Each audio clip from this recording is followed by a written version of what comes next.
So, welcome everybody. Hi, this is Óskar Bragi. I'm going to be your Icelandic teacher here for about 45 minutes. Yeah, I'm just going to get started. I'll jump in. I'll try to get to as many questions as possible if we can. But in the meantime, we have 45 minutes, so I'm just going to jump in and start. So, this is the Skyndnámskeið í Íslensku fyrir nýgræðinga, or Crash Course in Icelandic for newbies. Crash Course in Icelandic from Old Norse to today. Velkomin. Welcome, everybody. Good to have you here. Northern Lights are free of charge. You don't have to pay anything extra for those. And I am Óskar Bragi. I'm going to be your Icelandic teacher for about the next 40 minutes. And it's a big uh, privilege and an honor to be here with you guys. And let me know in the chat. You can tell me where you're from. I'd love to hear where you're from. If you've learned any Icelandic before, have you been to Iceland and where are you from? Where are you from in the world? I'd love to hear all those things. So just drop them in the comments. Jan is from Poland, Maximilian, Germany, United States, Noah, hello. And with a name like Dionysus, you're from Greece. That is very surprising. Very surprising. Just kidding. Silke from Germany. Chris is from Berlin. Art from the US. Okay, guys, so I'm gonna jump in and start. So this is what the Icelandic alphabet looks like. And the Icelandic alphabet is the 32 letters and it's based in the Latin script. And so you may have looked this up already, or you may not have, but it's a little bit maybe unusual to what you have experienced. And usually what I do with students is I always go through the pronunciation of each character first. We're not going to have time to do all that, but I just wanted to show you what the Icelandic alphabet looks like, in case you were wondering. And I wanted to say a little bit about Old Norse and Icelandic and how they are connected. So Old Norse is the language of the Vikings. The Vikings came to Iceland and settled this little rock, icy rock. And because of the isolation from everywhere else, Iceland was so isolated that the language stayed pretty much the same, more or less throughout centuries. So a lot of people say that Icelandic, modern day Icelandic, is the closest to uh, Old Norse, the language of the Vikings. Vanessa, ég lærði pínulítið íslensku. Frábært. So, I'm going to tell you a little bit more about the Old Norse. So, many of the Old Norse words didn't just survive in Icelandic, but they also made their way into modern English. And I've included some of the words that still live on in present day English. So sky, from the Old Norse word ski, is clouds, and this is what we still call clouds in modern Icelandic: ski. Sky, ski. Knife, from the Old Norse word knívur, knívur, and today we say knívur still. Then we have egg, which didn't change at all, and everybody is saying it the same way still. So egg from Old Norse, it's egg, and then modern Icelandic egg, all the same. Husband, the English word husband, came from the Old Norse word húsbóndi, and this is a word that is still in usage in modern day Icelandic.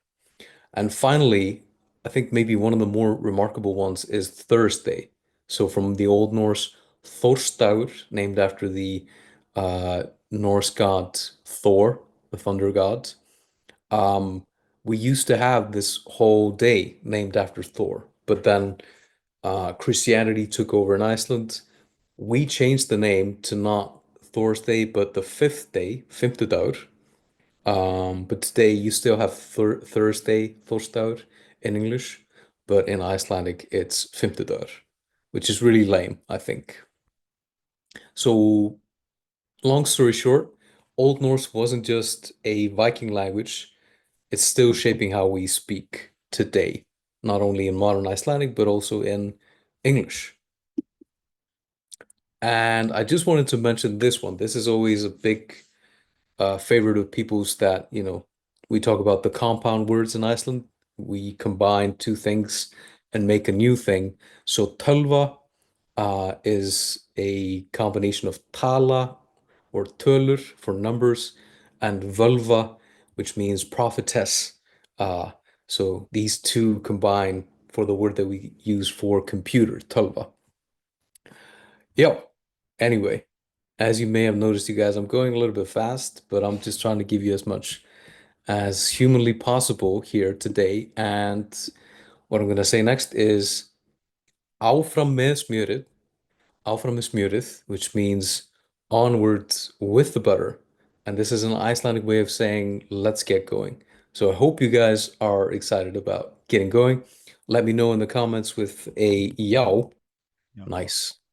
So guys, so imagine this, if you will. Imagine you just landed in Iceland. You landed there. You're in Keflavik. So what do you need? I'm gonna tell you right away that this one is something that you can use right away. And good morning sounds a little bit terrifying in Icelandic, but don't worry, it's actually quite nice. And it simply means good morning or good day. And this is a versatile greeting you can use throughout the day in Iceland. Next, we have takk fyrir, thank you, takk fyrir. And this is after you receive something or getting a service of some kind. Má ég fá, can I have? This is for when you are ordering or requesting items. Hvar where is, when asking for directions or locations. Hvar where is something. And then finally, skál for cheers. This is for toasting or in social gatherings. Now again, let's just imagine that you've just landed in Iceland and you step off the plane and you need some things to be able to say, and you step off the flugvél for airplane, which combines flying and machine. It's a flying machine, it's a flugvél, of course. So here are some basic greetings. We have hi for hi, that's easy. Hello for hello. And then, of course, what we just covered, góðan daginn for good morning or good day. And then after about 6 p.m. in the day, you would say gott kvöld for good evening. Now, let me know, I'm curious, has anybody here been to Iceland? You can write it in the chat. Let me know if you've been to Iceland before. And if you're planning on going to Iceland, you can also let me know. This year, going next week, yes, Jason, you've been to Iceland. Evan has been. Honorata hasn't been. Somebody maybe stopped at the airport. So if you get off the plane and you get into Iceland, this is something that you might want to know how to say. So introducing yourself. Ég heiti, and then fill in your name. Ég heiti Óskar. My name is Óskar. Hvað heitir þú? Hvað heitir þú? What is your name? And the next thing is figuring out where it is that we want to go. Directions and navigation, asking for where to go. Because we want to figure some things out. We want to get to Reykjavík from Keflavik. So hvar where is Reykjavík? Hvar Reykjavík? Hvernig kemst ég til Reykjavíkur? Hvernig kemst ég til Reykjavíkur? And this is an example of, the nouns, the names of things, they change declensions depending on where they land in the sentence. But, if you are unsure, you can always just default to Reykjavík. Hvernig kemst ég til Reykjavík? And then as you go along, somebody might, what's the word? Correct you. Yes. Okay. So this is where we want to go to, guys. We want to get to Reykjavik. Reykjavik. And can anybody tell me the name of this church? What is the name of this church? Anybody? Anybody? Bueller? Bueller? Bueller? Good, you guys. Severin, Hallgrímskirkja, Vanessa. Very good. Mary, you guys are right on the money. Good job. So if we land in Keflavik, we need to get to Reykjavik. We might need to take a ruta. Ruta is a word that we use for bus or coach. Ruta. And to find it, we may need to go beint áfram, straight ahead. Hvar rútan? Where is the bus? Beint áfram, beint áfram. And we may need to look up, to see what the weather's like once we get out of the airport and we look up. Niður, look down and see if you have the right sort of shoes on. Just cross your fingers. Hope that, yes, you have the right sort of shoes for the weather in Iceland. You may need to turn to hægri, which is right, or vinstri, which is left. And if you don't take the ruta, the bus, you may need to take a bíll, a car, which is not to be confused with a bílaleigubíll, which is a rental car, or a car rental car. Car rental car, bílaleigubíll, which you may need if you're going to travel in Iceland. It's a lot easier sometimes. The bílaleiga, the car rental, handles the bílaleigubíll, the rental car, but don't confuse this. Leigubíll is the action. Leigubíll is to rent a car. But don't confuse this with a leigubíll, which is a taxi. So a bílaleigubíll is a rental car and the leigubíll is a taxi. Okay? It's very, very confusing, I think.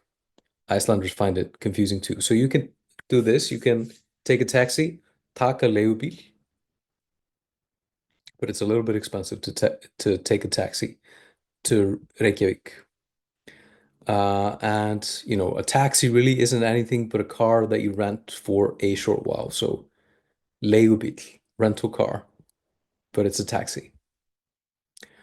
So if you need to move among cities and towns by bus, the bus you take will be a strætó.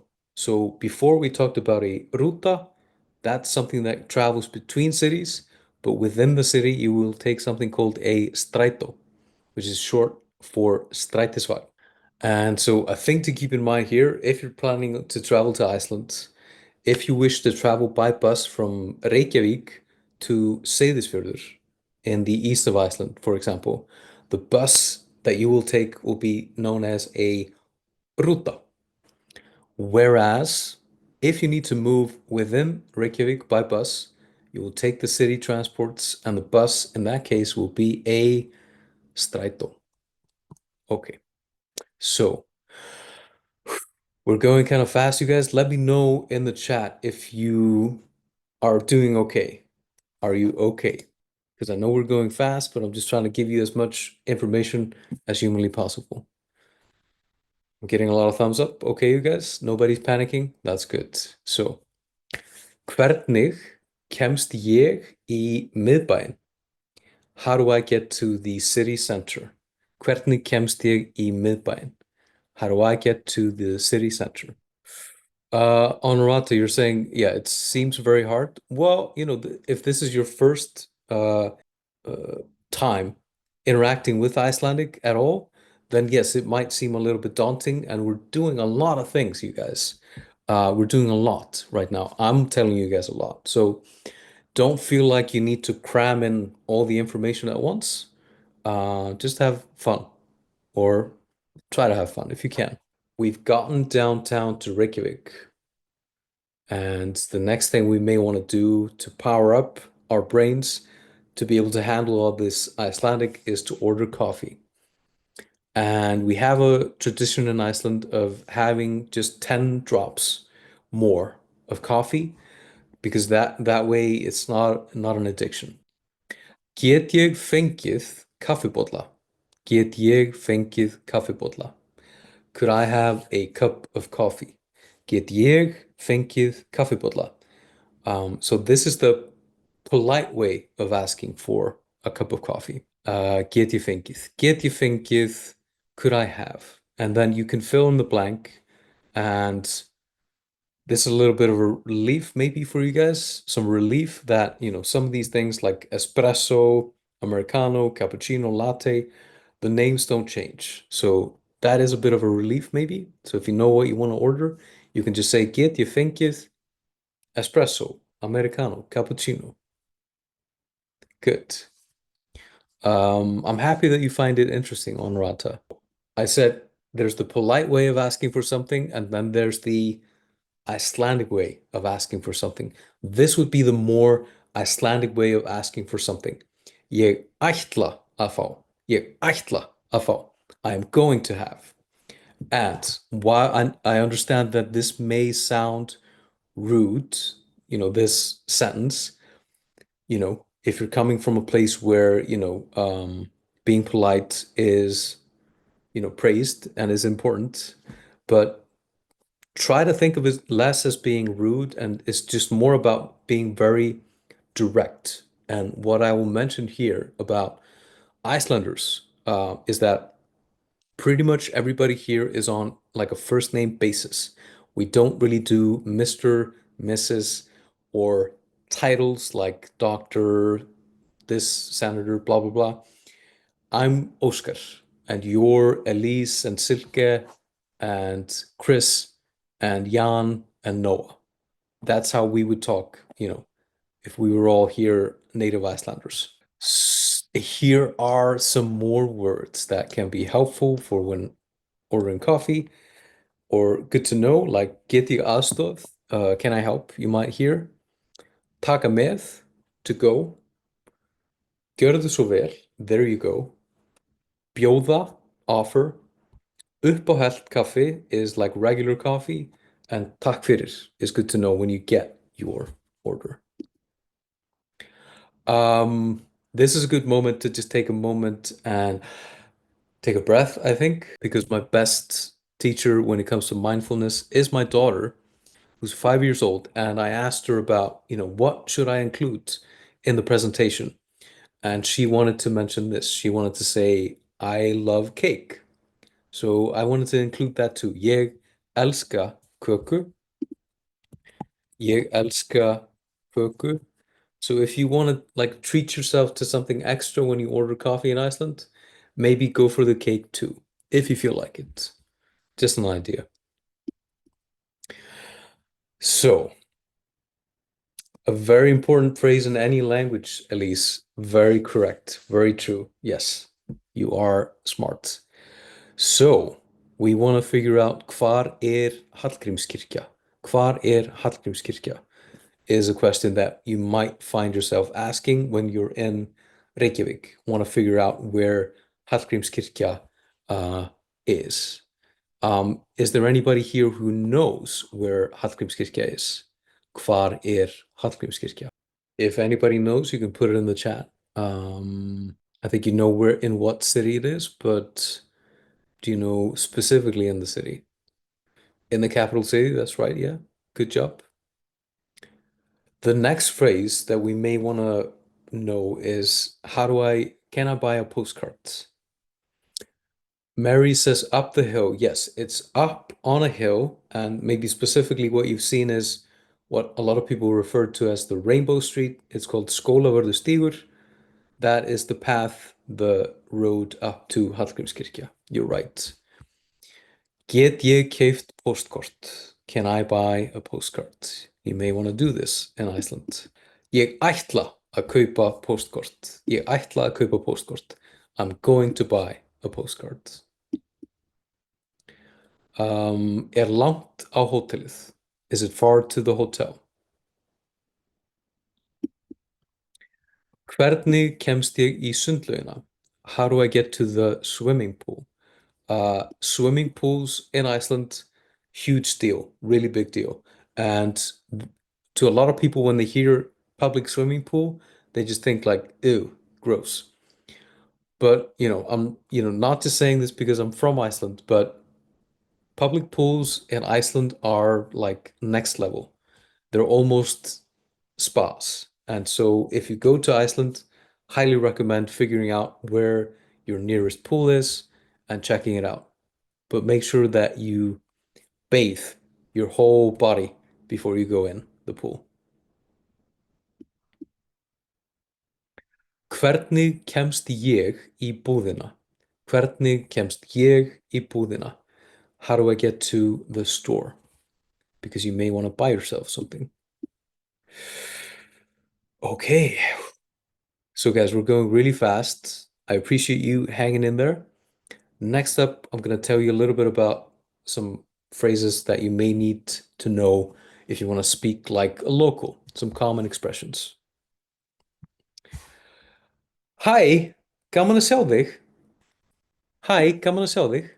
Hi, great to see you. Adrian, I mean the public pools in Iceland, which most of them are heated, and then they have hot tubs too that are, extra hot. But the even the indoor pools in Iceland are heated to a degree so they're not freezing cold because we have this abundance of geothermal water in Iceland. So because we're rich within that and it's easy to fill up the pools, then the pools are like everywhere and everybody goes to the pools all the time. And like Severin says, they are awesome. I agree. Takk fyrir, Severin. Takk fyrir. Thank you. You can say takk fyrir, thank you. You can also say takk. Takk, takk. And I know we're going fast, but if you take, anything from this is that, you could learn 5 words, 5 phrases before you get to Iceland, and your experience here may be, 5 times better than if you don't learn anything. Because if you do say something like takk to a native Icelander while you're here, they are going to light up and they are going to get so curious and excited to talk to you, which is great because 99% of the time, Icelandic people, they are like this and they are not expressing any emotions and they may not seem like they want to talk to you at all. So if you tell them takk when they hand you your coffee, they might just light up and open up and tell you a lot of cool insights into Iceland. Hvað segirðu gott? Hvað segirðu gott? How are you? Or literally, what say you good? Hvað segirðu gott? Hvernig hefur þú það? Hvernig hefur þú það? How are you doing? Gaman að kynnast þér. Gaman að kynnast þér. Nice to meet you. Ég skil ekki. Ég skil ekki. I don't understand. Ég skil ekki. Here's a good one to know if you go to Iceland and your data plan is maybe not the best. So, hvað Wi-Fi passwordið? Hvað Wi-Fi passwordið? What is the Wi-Fi password? Not a completely Icelandic sentence, and we do sometimes, obviously, we borrow things from English. So this would be one of these words, Wi-Fi password, if is sort of taking an English word and sort of making it Icelandic. Elise, your question, the G at the end words. So usually, when I go into pronunciation, I go into all the characters in the alphabet and I go over them really deeply. But what I would say, just because we don't have that much time, is that definitely set some time aside for pronunciation practice and listen to what the Icelandic sounds like. If you listen to podcasts, if you listen to a text, audiobooks, etc., take some time to look into that. We're not going to have time maybe to get to that too much today. Hvað kostar þetta? How much does this cost? Very important question in Iceland. Gætirðu endurtekið þetta? Gætirðu endurtekið þetta? Could you repeat that? And I'm thinking that, maybe most of you guys are thinking this exact thing as we're going through at lightning speed. Like, could you say that again? Could you say that again? But Good to know for next time, right? Gætirðu endurtekið þetta? This isn't supposed to be here. I'm going to jump over this. My apologies. This is not supposed to be here. My mistake. So this is what I wanted to talk about next. So again, we're going super fast, you guys, but I wanted to talk to you about something called the yaya phenomenon. And yaya, it might just be the most Icelandic word ever. Yaya. And let me tell you a little bit about why. So yaya is a versatile interjection that can mean various things depending on context and tone. And it's very similar in that way to well or okay or so in English, these words, these phrases. And yaya can express resignation. It can mean transitioning to a new topic of conversation if you're tired of talking about the other thing, or just like simple acknowledgement that something happened. And let me just show you here. Yaya. Yaya can mean these things. Yaya can mean we should get started. It can mean that was weird. Or yaya can mean let's go. Or like let's go and get out of here because we've had enough for now. Okay, let me see. Did we already get through everything? Adrian, it's not vulgar, no. It is not vulgar. It's more, I would say it's informal. And I mean, I'm not sure what you mean by familiar. But it's something, yeah, I could use it with my grandmother. My grandmother would use it. I would use it. Kid in kindergarten would use. Yeah, yeah. It's just a great word to know. Yeah, informal. So we went lightning fast, you guys. I wanted to make sure we got through everything before the time was up, but I went so fast that we have 15 minutes left, so that's good.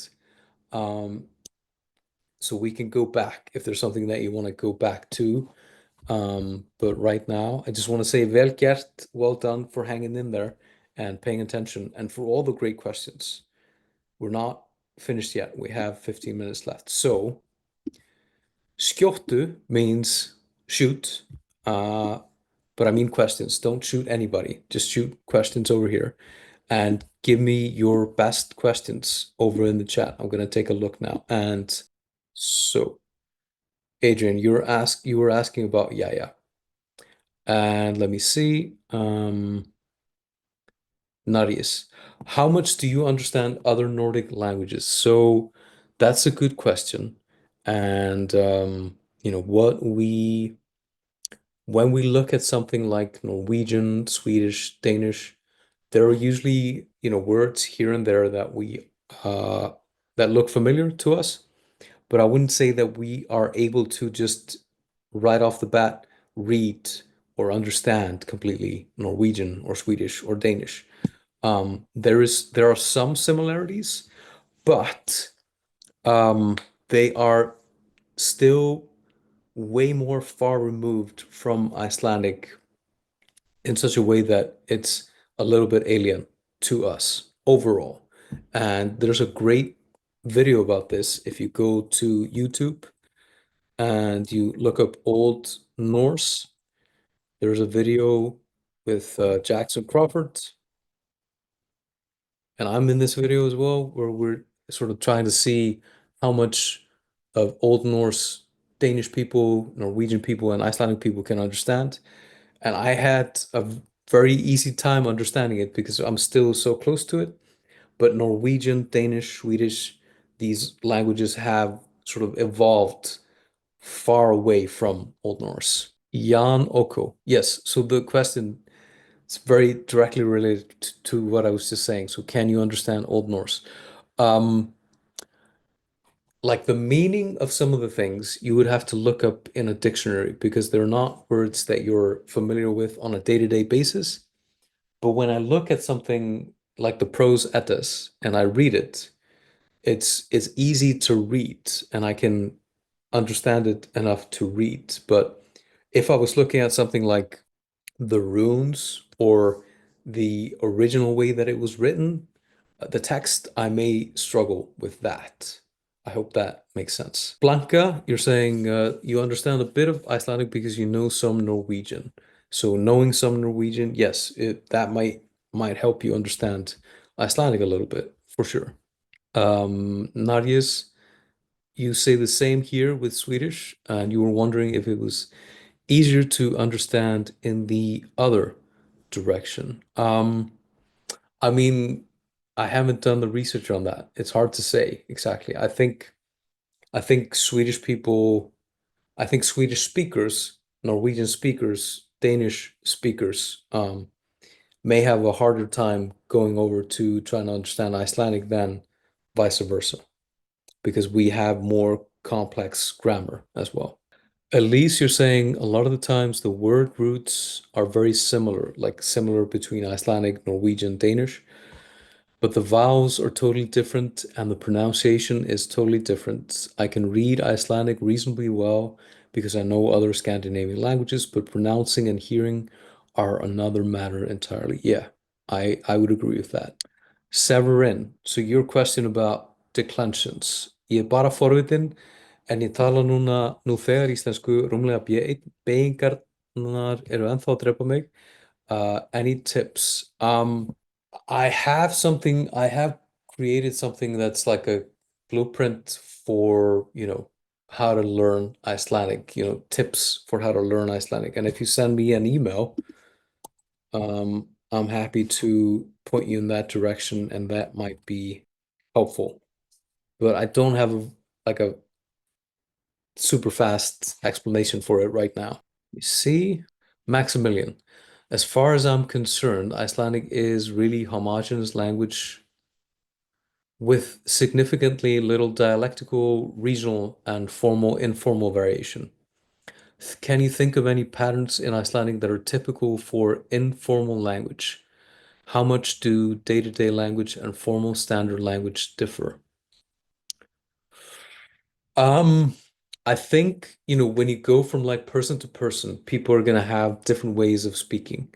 Like some people have more of a sophisticated way of speaking, while others may just not use as big of a vocabulary, not as broad uh, of a vocabulary, basically, or they just kind of maybe use the same words over and over again. So I think it kind of depends from person to person, but we don't really have too much of this like informal, formal language. It's all kind of informal in a way. Everybody's kind of on the same page when it comes to that, really. Where you see language that is, different is when you read something like in the news or where you hear a politician giving a speech about something, then the language is different. Evan, who decides what a new word is going to be? Like who came up with the word for computer? So I believe the man who came up with the word computer was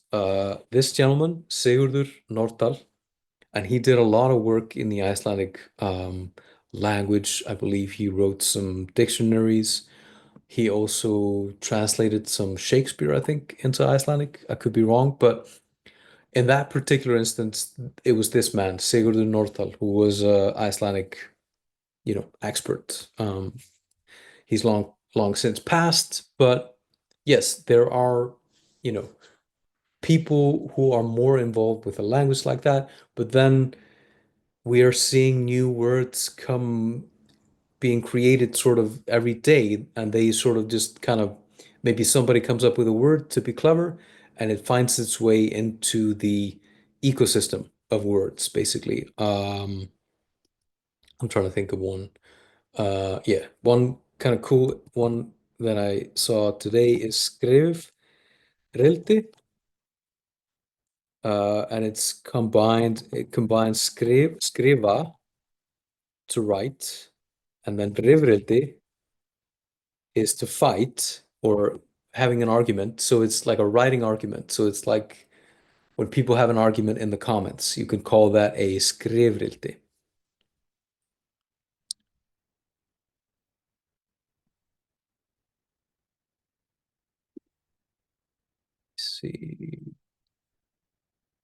Let me see.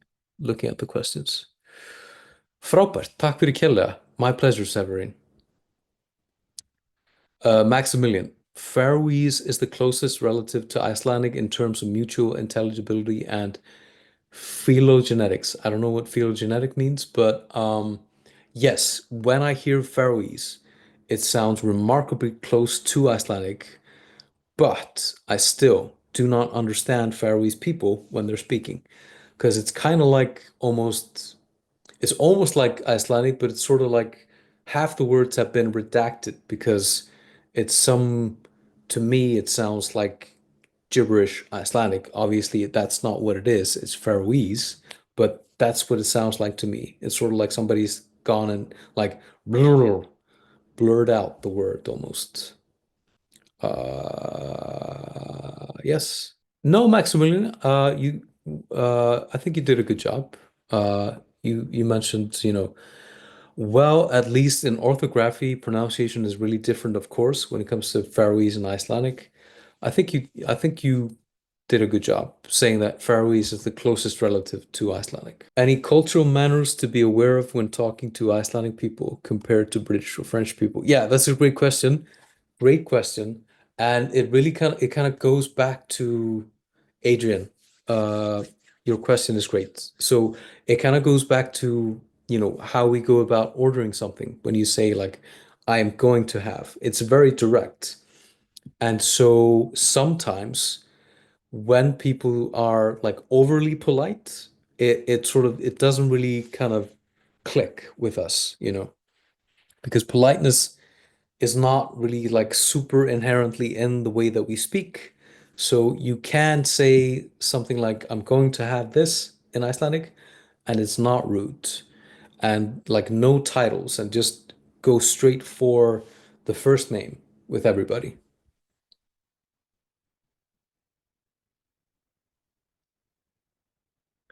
Question from Larry: Is there some body or office that controls the Icelandic language and approves proposed words?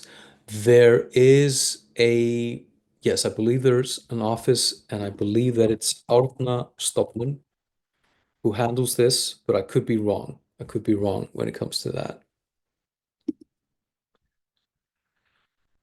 These were great questions, you guys, and I'm so happy that you have so many great questions. I know we're gonna be wrapping it up in just a couple more minutes. I just wanted to say, like, if you're looking for more of me and the stuff that I do, I'm over on Instagram, YouTube, I'm on Facebook, and I have a website, and you can also email me if you have any questions, and I'll do my best to get to them. Elise. Elise, you're saying you can tell it's a small, close-knit place because you ask who came up with a word for some common everyday object and you get an actual person's name. Well, I mean, in this particular case, I do actually know his grandson. So I guess you are correct in that way, but it's also just that is a very important person, I think, in Icelandic history. Takk, Jan. Takk. Þúsund takkir, Eskender. Thousand thanks. Takk fyrir, Brandy. Takk fyrir, Noah. Vanessa, hvað heitir þú á Instagram, Óskar? It's right here on the page, Vanessa. It's right there. Speak Viking is me on Instagram. Takk fyrir, Emmanuel. Takk fyrir, Dionysus. Takk fyrir, Matt. Takk fyrir, Andrea. Takk fyrir, Mary. Takk fyrir, Maria. So many people here today. Thank you guys for showing up. I had a lot of fun, and I thank you for hanging in there. I know we went super fast.